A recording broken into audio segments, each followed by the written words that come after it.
kamu berdiri? Kamu lagi ngerjain tugas apa? Humas, pelajaran humas. Oh, baik. Iya. Ya udah, nggak apa-apa. Kamu kan bukan satu-satunya anak yang tidak pernah mengerjakan PR di sekolah. Masih banyak teman kamu yang tidak mengerjakan PR juga. Ibu mau tahu kenapa kamu baru mengerjakan PR hari ini? Saya lupa Bu, saya ketiduran mulu di rumah. Baik, kalau kayak gitu berarti kedepannya kamu harus seperti apa? Harus menjadi lebih baik Bu, nggak ngulangin perbuatan yang sama. Ya. Ngerjain tugas terus. Bagus, kalau kayak gitu ya. Iya. Baik, berarti kedepannya kamu selain merubah itu, tadi pagi kamu nggak terlambat kan? Tidak. Nah, baik, kalau kayak gitu bagus ya. Kamu udah melanggar salah satu kesepakatan kelas. Berarti kedepannya kamu harus bisa lebih baik lagi. Iya. Baik. Bagus, kalau kayak gitu berarti kamu sekarang udah terbayang nanti kedepannya kamu mau jadi orang seperti apa? Menjadi lebih baik, ngebanggain orang tua, nggak ngerugiin orang lain Bu. Bagus, kalau kayak gitu. Baik, kalau kayak gitu kamu harus bisa menjadi anak yang dibanggakan orang tua. Bagus ya. Anak Sylvia. Iya ibu, waalaikumsalam. Kasihan Sylvia, kamu baru datang. Kenapa? Masa sekarang? Ibu, hari ini saya sedang. Ya sudah, tidak apa-apa. Setiap orang pasti pernah melakukannya. Minggu lalu juga kira terlambat. Iya ibu. Ya, tidak apa-apa. Kamu melakukan sekolah ini pakai ada alasannya kan? Iya bu, semalam saya mengerjakan PR. Berarti kamu udah bagus, sudah mengerjakan 3 sekolah. Artinya kamu terlambat dalam sekolah, ya kan? Sudah bagus, sudah mengerjakan 3 sekolah. Artinya kamu cuma terlambat dalam sekolah aja kan? Iya ibu. Sudah mengerjakan tugas di rumah kan? Artinya kamu hanya terlambat dalam sekolah aja kan? Iya bu, semalam saya mengerjakan PR-nya banyak sekali. Kamu sudah datang terlambat. Kira-kira pelanggaran kamu sudah melanggar keyakinan kelas atau prinsip kamu sendiri? Iya bu, saya sudah melanggar keyakinan kelas, yaitu disiplin. Sekarang kamu sudah tahu. Kira-kira kalau disiplin itu penting atau tidak? Iya ibu, penting. Penting. Kira-kira perbaikan apa yang akan kamu lakukan sekarang? Saya akan mengerjakan tugas tepat waktu dan akan bangun lebih awal lagi supaya tidak terlambat dalam sekolah. Bagus. Jadi kalau kamu sudah memperbaikinya, kamu akan menjadi orang seperti apa? Menjadi orang yang lebih disiplin dan menghargai. Baiklah kalau seperti itu, sekarang kamu sudah cukup masuk kelas dan ikuti pelajaran berikutnya. Baik bu, terima kasih.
dengarkan dulu sambutan atau arahan dari Ibu Duta Jam Pendidikan Nasional mengenai budaya positif sebagai acuan kita dalam melaksanakannya dalam budaya kerja kita juga. Dan silakan Ibu Duta Jam Pendidikan Nasional untuk menyampaikan.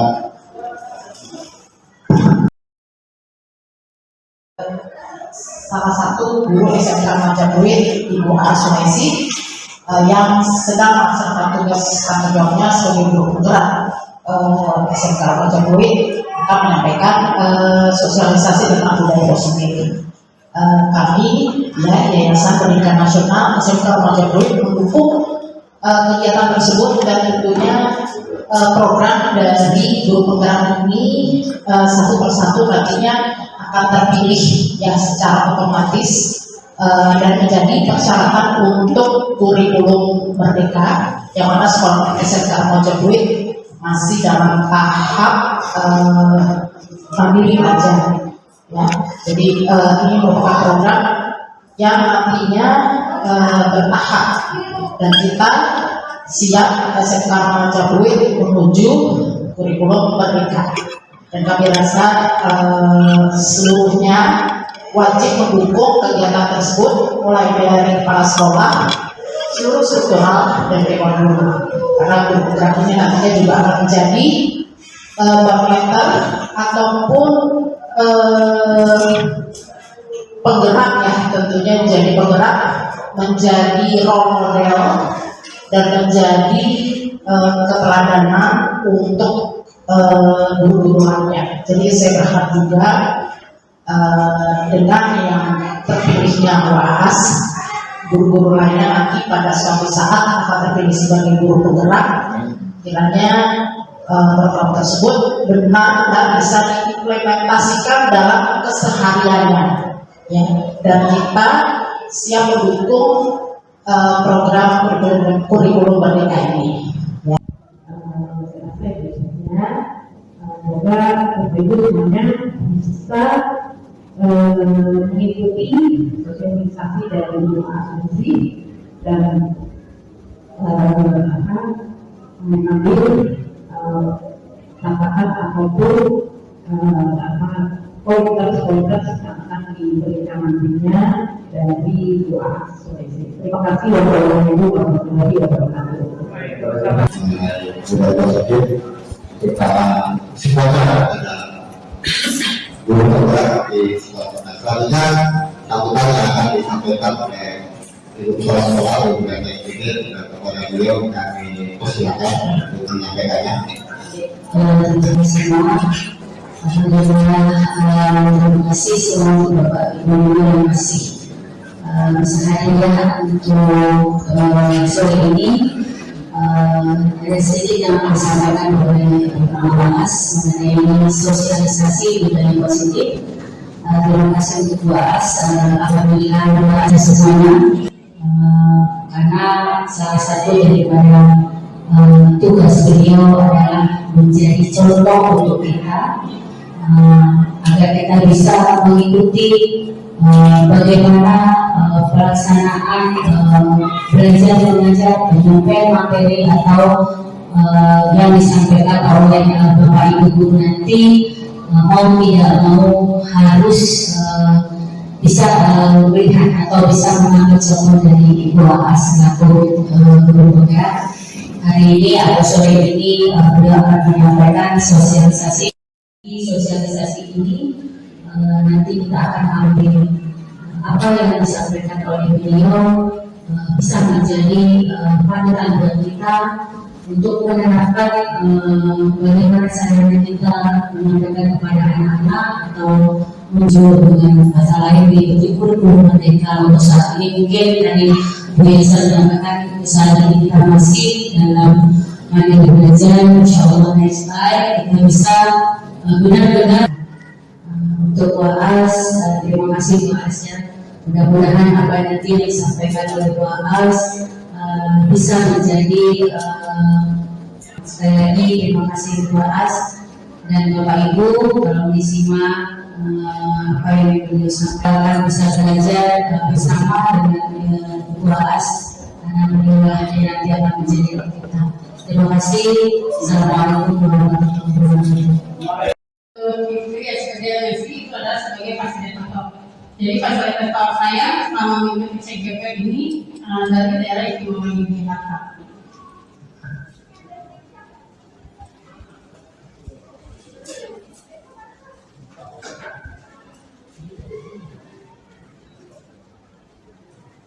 Jadi Bapak Ibu, ini adalah program kami selaku CGP ada calon berbulan untuk melakukan paparan dari modul yang kami terima dalam satu modul, yaitu di mana dalam rangka menumbuhkan dan mengeluarkan budaya positif di lingkungan sekolah, sehingga murid di sekolah dapat menciptakan lingkungan pendidikan yang kondusif.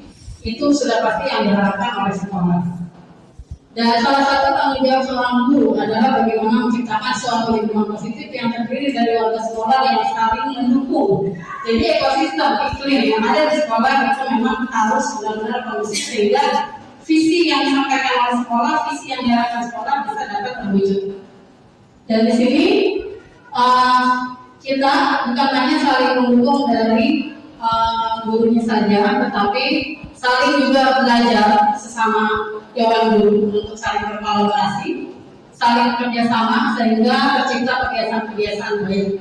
Dari kebiasaan baik itu akan tumbuh dan menjadi karakter baik bagi warga sekolah dan juga pada akhirnya karakter tersebut akan membentuk sesuatu yang budaya positif di lingkungan sekolah. Budaya positif di sekolah merupakan nilai-nilai keyakinan dan asumsi dasar yang tumbuh dan berkembang sesuai dengan nilai-nilai yang dianut dan diyakini oleh sekolah. Dan budaya positif ini sebenarnya sudah terbentuk di dalam visi dan misi yang dibuat oleh sekolah Bapak Ibu ya. Hanya tinggal mungkin kita selama ini belum bisa memaksimalkan bagaimana budaya positif yang ada untuk mengarahkan kita kepada karakter yang ada di dalam sekolah.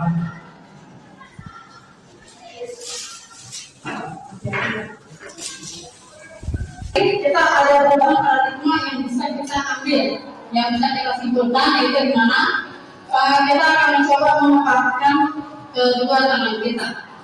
Ada A dan B di sini.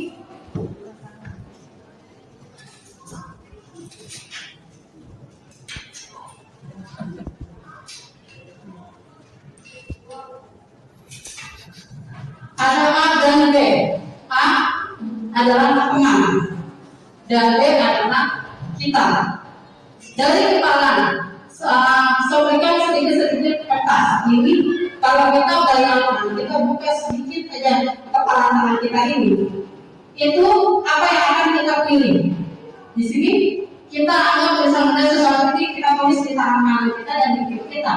Berapa kemudian kita kan di salah satu tangan Anda dan genggam dengan kuat sesuatu tersebut segala daya dengan kekuatan Bapak Ibu.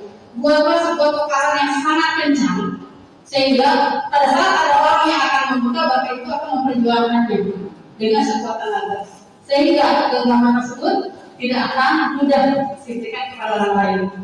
Jadi apa yang kita genggam saat ini itu tidak akan mudah diambil oleh orang lain. Salah satunya adalah kita saat ini ada di sekolah SMK Remaja Buin. Visi dan misi yang ada di sini hanya kita yang memiliki. Kalau bukan kita yang mempertahankan, maka otomatis apa yang akan ada saat ini akan dibagi dan diambil oleh orang lain. Itu adalah salah satu paradigma yang bisa kita ambil dari Bapak Ibu. Sama seperti contohnya, kita pegang barang sayangan kita di sebelah kanan, tiba-tiba ada orang yang mengambil. Pasti kita akan berjuang supaya barang tersebut tidak diambil oleh orang lain. Itu adalah paradigma yang ada di dalam metode budaya positif. Lalu di sini budaya positif itu adalah sebuah perwujudan dari nilai-nilai yang sampai ditetapkan sekolah. Budaya komunikasi seperti apa? Nanti Bapak Ibu sebenarnya sudah memahami. Salah satunya adalah praktik yang ada di sekolah. Nanti kita coba paparkan di renang sudah saya tambahkan juga. Lalu selanjutnya di sini penerapan budaya positif yang bisa kita lakukan yaitu pertama, kita buat konsep disiplin positif dan motivasi yang biasanya akan dibuat oleh sekolah dan disepakati dalam setiap tahun untuk diberlakukan oleh setiap elemen yang ada di lingkungan sekolah, mulai dari siswa sampai dengan guru. Lalu yang kedua adalah keyakinan kelas. Untuk menertibkan atau membuat budaya positif, kita harus membuat kesepakatan terlebih dahulu dengan peserta didik kita. Seperti apa? Nah, itu bukan kita yang menentukan, tapi siswa berdasarkan yang ada di kelas dengan wali kelas. Lalu selanjutnya menemukan kebudayaan dasar, di mana kita coba menetapkan kebudayaan apa yang ada di lingkungan sekolah kita. Lalu kita juga menyiapkan 5 posisi kontrol. Nanti akan saya sampaikan untuk kepalanya. Lalu segitiga restitusi, yaitu di mana menangani siswa dengan cara metode yang sudah ada berdasarkan kaidah lingkaran. Humas, pelajaran humas. Iya. Oh ya udah nggak apa-apa. Kamu kan bukan satu-satunya anak yang tidak pernah mengerjakan di sekolah. Ada disiplin positif yang bisa kita ambil, mulai dari yang kontrol, yang di keluarga mulai dari yang biasa. Anda tidak bisa mengambil orang lain, hanya Anda yang bisa mengamati dari diri Anda sendiri. Maka disiplin belajar dari kontrol diri dengan menggali potensi kita. Dan tercipta tujuan mulia, yaitu sesuatu menjadi seseorang yang kita inginkan berdasarkan nilai-nilai yang kita ambil. Lalu selanjutnya ada semua perilaku yang memiliki tujuan. Di sini adalah motivasi untuk menghindari hukuman. Pada saat seseorang mempunyai motivasi, maka otomatis mereka akan dengan baik menghindari hukuman tersebut, lalu mendapatkan imbalan. Seperti apa? Reward yang diterima untuk menghargai diri sendiri dan nilai-nilai kebajikan serta untuk bersirup dan keyakinan kelas. Dan juga 5 posisi kontrol serta 5 kebutuhan dasar manusia. Dari disiplin positif ini, maka otomatis secara tidak langsung nanti akan membentuk karakter dari peserta didik kita.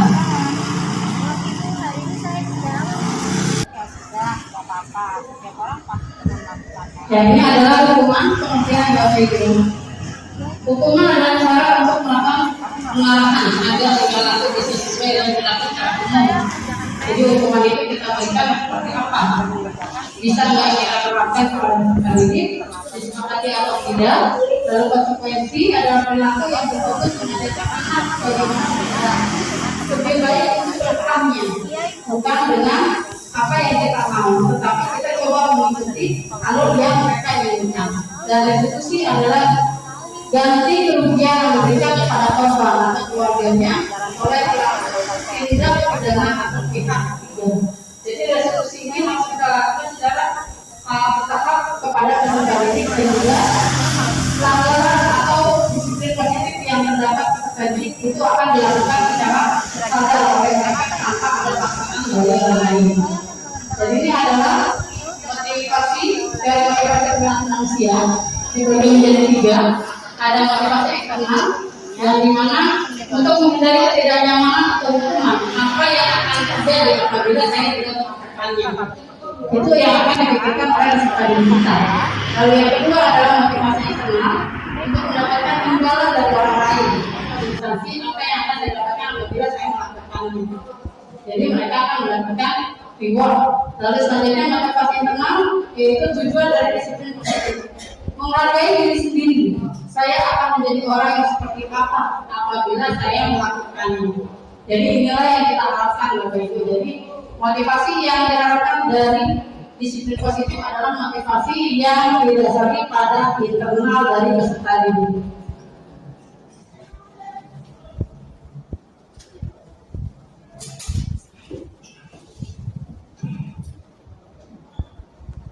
Dan ini adalah nilai kebajikan universal, di mana dari nilai kebajikan universal ini bersifat positif sehingga akan berdampak pada penilaian dari setiap perilaku dan juga mengaitkan nilai-nilai kebajikan yang dilakoni oleh seseorang, makna motivasi, instruksi atau lama-lama sehingga mereka memotivasi dari dalam untuk mencapai tujuan mulia yang diinginkan. Dan nilai-nilai kebajikan yang dapat dicapai yaitu beriman, bertakwa pada Tuhan Yang Maha Esa, mandiri, bernalar kritis, berbineka global, bergotong royong dan kreatif. Ini adalah beberapa nilai yang diharapkan dari budaya positif yang ada di sekolah didasari kepada dari pengertian atau yang dikeluarkan oleh Ki Hajar Dewantara.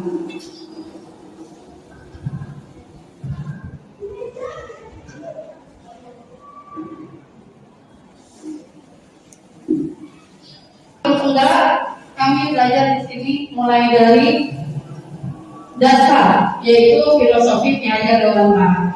Kita gali lagi kembali apa yang diharapkan oleh Ki Hajar Dewantara dalam dunia pendidikan. Berdasarkan semua yang sudah dia keluarkan, Ing Ngarso Sutodo, Ing Madyo Mangkatso, dan Ing Ngarso Tuturi Adayani. Itu adalah filosofi yang harus kita terapkan dalam dunia pendidikan dan nanti akan mengarah kepada nilai peran guru penggerak, di mana nilai-nilai tersebut akan kita terapkan di dalam dunia pendidikan dan juga berdasarkan paradigma ikuiri apresiatif serta akan menimbulkan dari budaya positif dan kembali kepada visi dari sekolah yang ditempati oleh guru penggerak.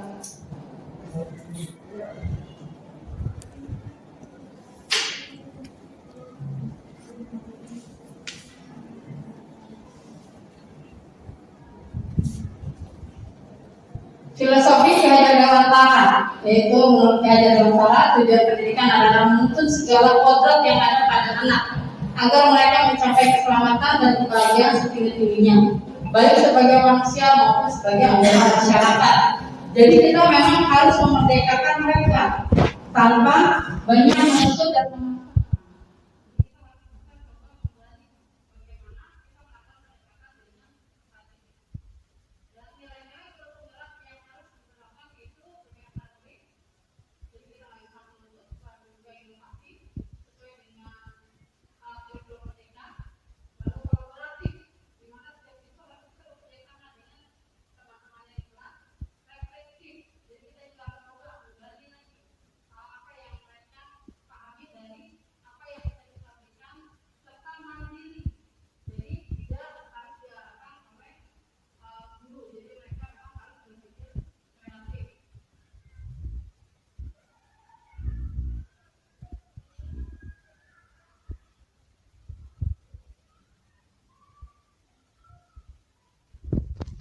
di masa depan, seorang pendidik perlu merumuskan sebuah visi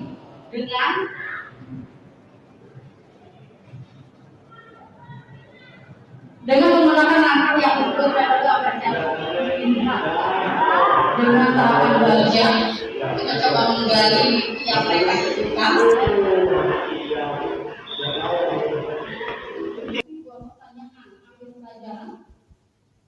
Ambil pelajari dari mimpi, jabarkan rencana dan atur eksekusi. Itu adalah beberapa tahapan yang kita lakukan dalam memberikan program pengembangan pada peserta didik untuk menciptakan atau mewujudkan filosofi dari Ki Hajar Dewantara.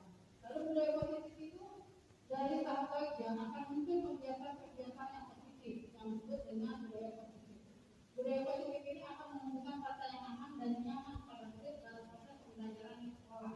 Jadi jangan ada istilah siswa tidak mau belajar karena gurunya A atau karena gurunya B.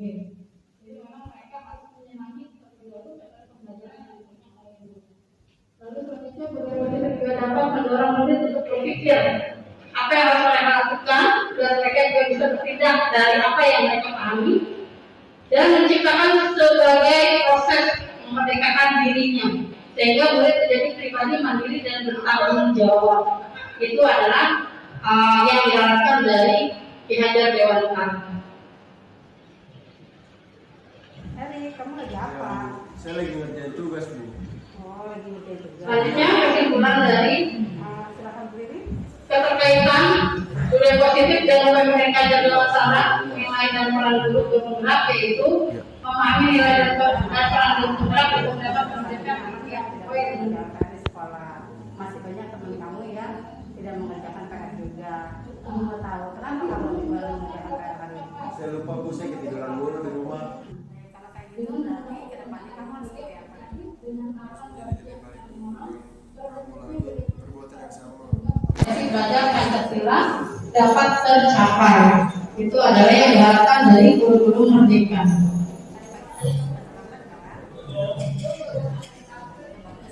Keyakinan kelas, mengapa keyakinan kelas itu menjadi peraturan?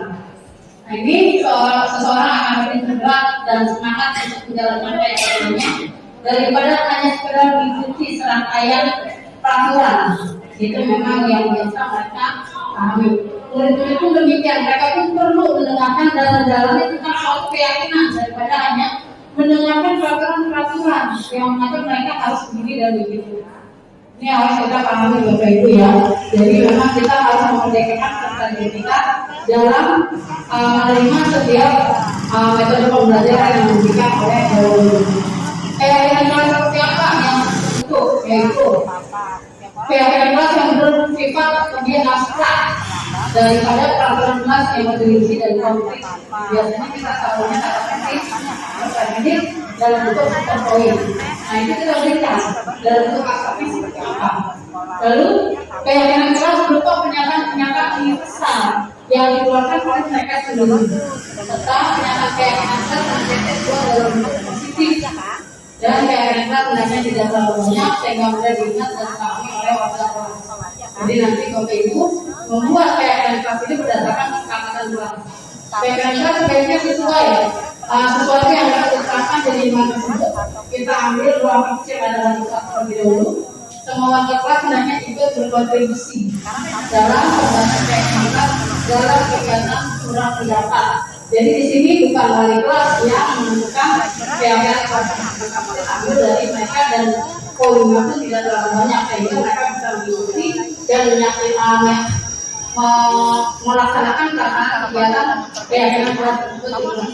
Dan maksudnya meninjau kembali keyakinan kelas dari waktu ke waktu. Jadi untuk keyakinan kelas yang sudah dibentuk di kelas itu tidak harus dilakukan selama 1 tahun, tetapi bisa kita kembali ke masa berlaku dari atau keinginan dari peserta didik. Ini adalah salah satu contoh keyakinan kelas yang sudah saya buat, yaitu memberikan penjelasan terlebih dahulu tentang kesepakatan kelas yang diinginkan dari peserta didik seperti apa, lalu bersama-sama membuat kesepakatan kelas. Jadi kita buat dalam bentuk tangkalan, Bapak Ibu, berdasarkan apa yang sudah mereka sepakati dalam satu kelas. Jadi kita ambil beberapa poin yang bisa mereka ikuti dan mereka taati pada saat kegiatan belajar mengajar berlangsung. Dan ini adalah pelaksanaan hasil kesepakatan kelas dari kelas saya yaitu 12 KP2. Di sini kami mempunyai kesepakatan kelas ada 6, mulai datang tepat waktu, melaksanakan kegiatan kelas, berdoa dan sebelum dan sesudah belajar berpakaian rapi, menjaga kebersihan, minta izin jika ingin meninggalkan kelas. Jadi keyakinan kelas yang simpel ini yang harus kita sepakati di kelas sesuai dengan apa yang mereka inginkan. Dan ini akan tercipta karena memang karya terlalu banyak Bapak Ibu, ini otomatis secara tidak langsung akan dipatuhi oleh mereka dalam kesepakatan tersebut. Ini adalah kesepakatan kelas, contoh gambar yang sudah saya ambil, dan satu waktu melaksanakan kegiatan kelas sesuai dengan jadwal yang sudah dibuat, lalu berdoa sebelum belajar, berpakaian rapi sesuai dengan jadwal dan hari yang dilakukan oleh sekolah, serta menjaga kebersihan dan meminta izin jika keluar kelas. Jadi siswa tidak hanya jalan ngomong aja, tapi mereka memang mengikuti aturan dari keyakinan kelas yang sudah dibuat. 4 metode yang dilakukan dalam program tersebut: penontonan, kebiasaan, penyadaran, dan pengawasan. Dimana kalau panutan itu kita kembali lagi kepada semboyan dari bapak kita Kiai Dewantara.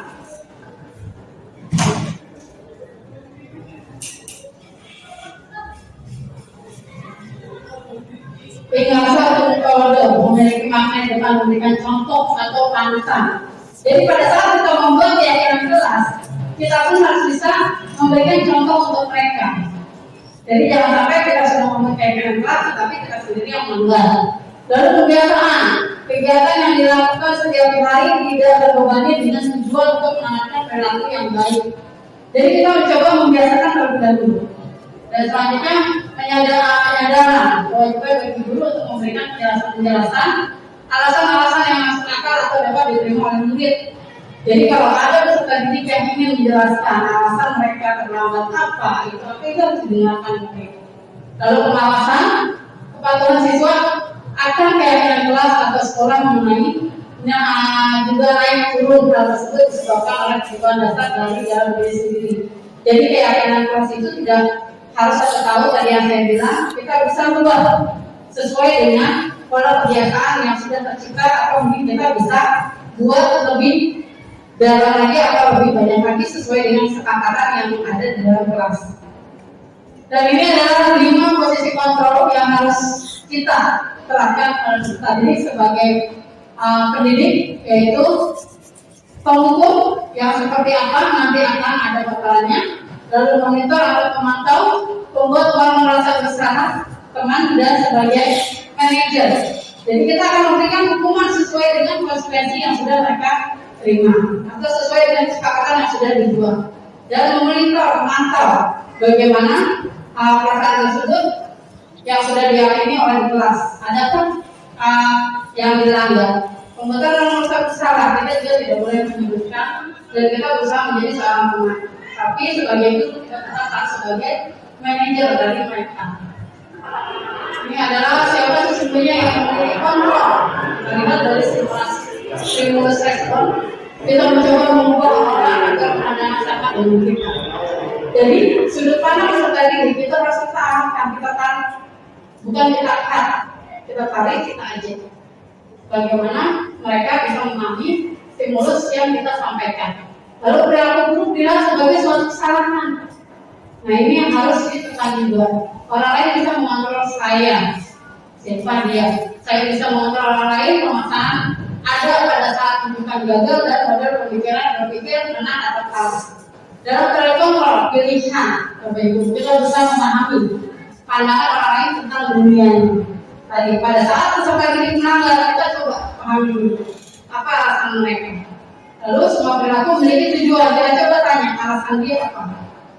Dan hanya Anda yang bisa mengontrol diri Anda. Jadi kita kembalikan semuanya itu ada dalam diri mereka sendiri. Apakah menurut mereka salah, baik atau benar? Anda tidak mengontrol orang lain. Jadi bukan mereka yang mengontrol, baik yang mengontrol, tapi mereka diri mereka sendiri. Kolaborasi dan konsekuensi. Konsensus diciptakan pilihan baru. Jadi kita coba berkolaborasi kembali, lalu pada berpikir menang.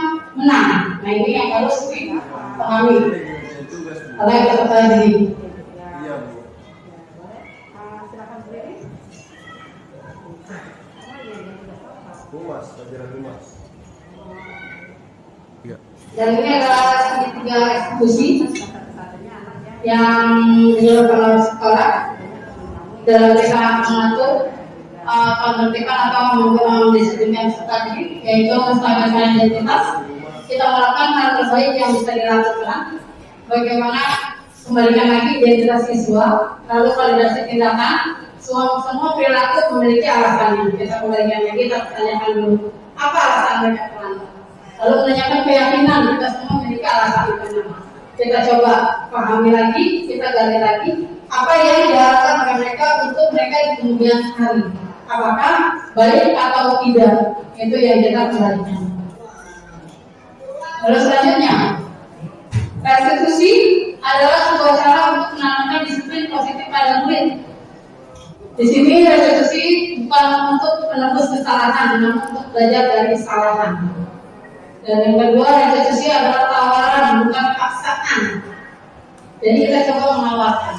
Restitusi juga untuk memperbaiki dirinya. Jadi pada saat mereka melakukan kesalahan, kita coba perbaiki lagi bukan dan mencari kebutuhan dasar yang berdasarkan pada tindakan mereka itu seperti apa. Kita coba lagi kebutuhan apa yang mereka inginkan dan juga menuntut untuk melihat ke dalam diri mereka sendiri dan fokus pada solusi. Kita sama-sama mencari jalan keluar dari permasalahan yang ada dan melakukan menguatkan karakter dalam untuk menguatkan karakter. Jadi kita kembalikan lagi karakter mereka itu yang harus kita butuhkan dan fokus pada karakter bukan tindakan. Jadi yang kita kembalikan bagaimana cara kita menumbuhkan karakter pada mengkaji untuk budaya positif yang ada di sekolah.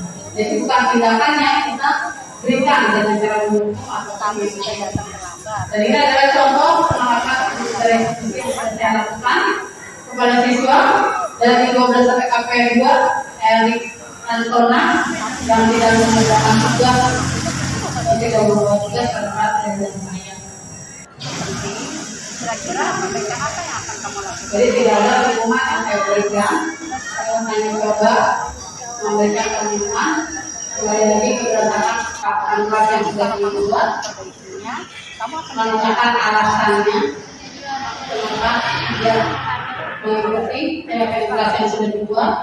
sekarang kamu betul-betul masuk kelas dan mengikuti pelajaran berikutnya. Baik, terima kasih.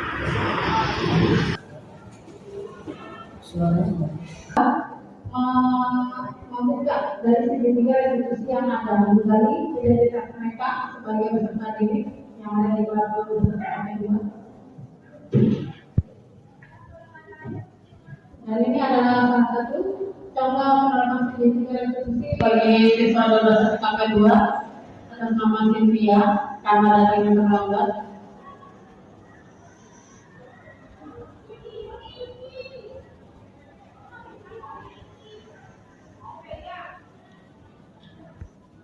Lagi harapan mereka untuk kedepannya seperti apa?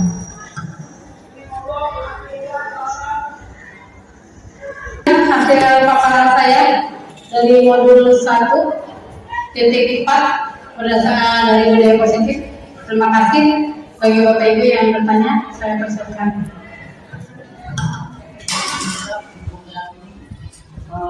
Itu budaya positif.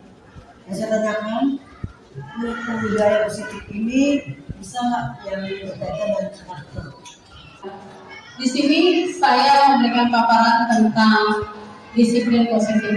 Nah inilah tugas saya untuk kita berkolaborasi sesama Dewan Guru. Ya alhamdulillah di sini sudah dihadiri dan didampingi oleh kepala sekolah dan juga yayasan. Mungkin yang lebih sebagai manajer ya mempunyai tingkatan yang lebih berwenang untuk kegiatan tersebut. Tetapi di sini kita kembali lagi untuk membuat karakter peserta didik itu kita tidak harus dari hal yang terbesar dulu, tapi kita lakukan dari hal yang terkecil. Salah satunya tadi kalau saya sebagai calon guru penggerak, saya melakukan segitiga restitusi dengan siswa saya di kelas 12 sampai 2 dan juga saya lakukan juga di saat jam pelajaran saya di kelas saya mengajar.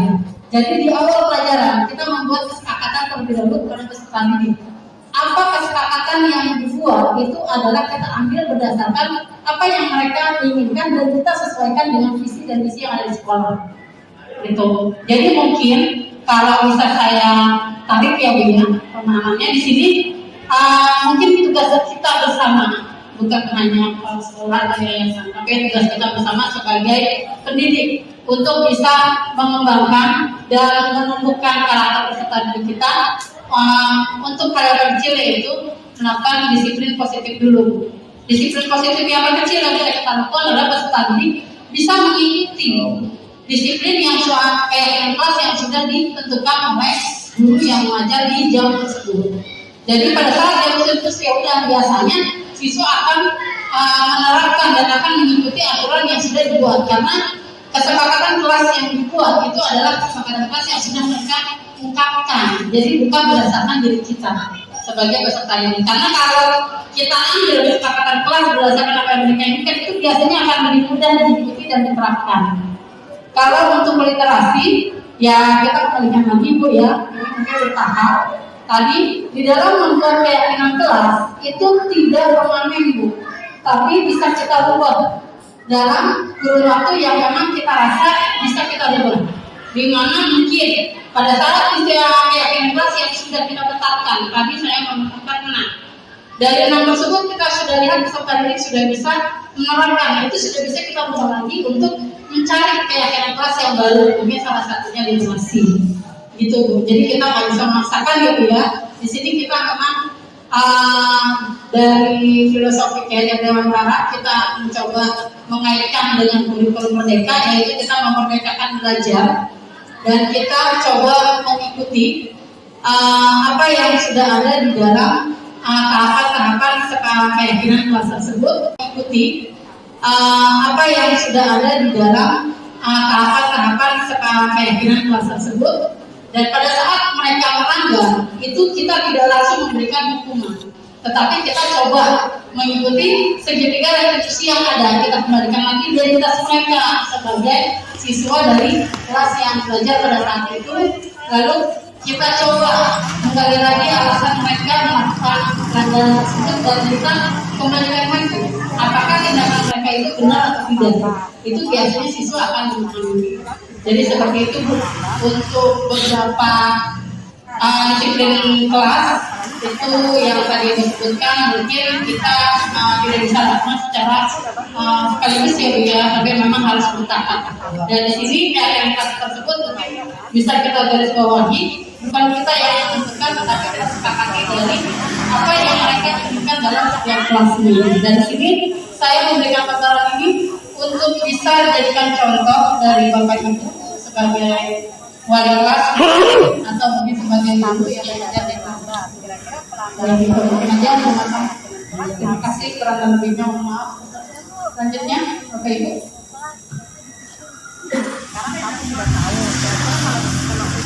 Tidak ada. Saya kembalikan kepada Kira-kira perbaikan apa yang akan kamu lakukan?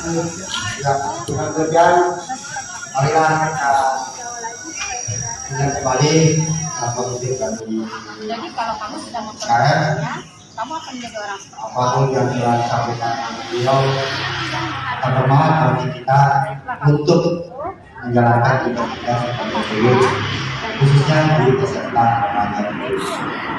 Ya, dengan demikian marilah kita tutup rapat ini dengan sama-sama membacakan dan